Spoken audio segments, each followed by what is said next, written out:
रामकृष्ण हरी मंडळी, मी प्राजक्ता आपल्या या चॅनलमध्ये तुम्हा सर्वांचे हार्दिक स्वागत करते। आज आपण बनवणार आहोत पावसाळ्यातील सगळ्यांच्याच आवडीचा खुसखुशीत आणि टेस्टी अशी चविष्ट कांदा भजी। ही रेसिपी खूप सोपी आहे आणि खायला देखील खूपच टेस्टी लागते। तर चला बनवायला स्टार्ट करूया। तुम्ही व्हिडिओमध्ये बघू शकता, या ठिकाणी मी 5 मीडियम साईजचे कांदे घेतलेले आहेत। ते कांदे मी स्वच्छ करून घेतलेले आहेत। आता हे जे कांदे आहेत ना, हे तुम्हाला कसे कापायचे हे मी तुम्हाला व्हिडिओमध्ये सांगणार आहेत। वरच्या बाजूचं ना कांद्याचं टोक थोडंसं कापून घ्यायचं, जेणेकरून आपण कांदा पातळ स्लाइसमध्ये चिरल्यावर ना वेगळा करायला आपल्याला एकदम सोपा जाईल। मी सेम व्हिडिओमध्ये ज्या पद्धतीने तुम्हाला सांगितलेलं आहे ना, तीच पद्धत तुम्हाला फॉलो करायची आहे। आता हा सगळा कांदा मी चिरून घेतलेला आहे। याला आता मी एका बाउलमध्ये काढून घेते।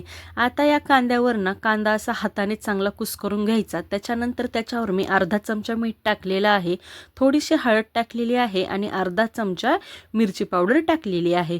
हे सर्व टाकल्यानंतर आपल्याला कांद्याला चांगलं मिक्स करून घ्यायचं आहे। चमच्याने जमत नसेल तर तुम्ही हाताने देखील माझ्यासारखं मिक्स छानपैकी करून घेऊ शकता।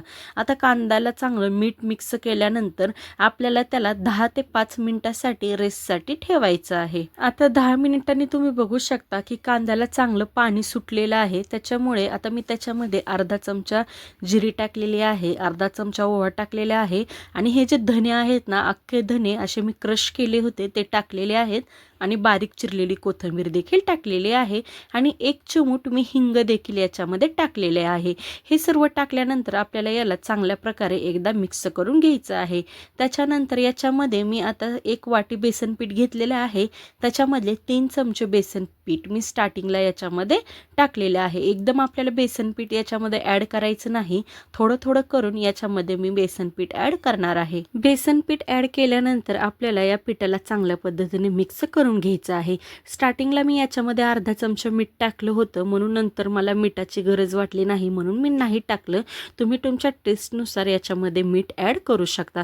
आता याच्यामध्ये मी आधी 1 वाटी बेसन पीठ मिक्स केलं होतं, त्याच्यामध्ये 5 ते 6 चमचे बेसन पीठ होतं आणि नंतर अजून मी 1-2 चमचे वर ॲड केलेला आहे। टोटल याच्यात 6 ते 7 चमचे बेसन पिठाचा मी वापर केलेला आहे।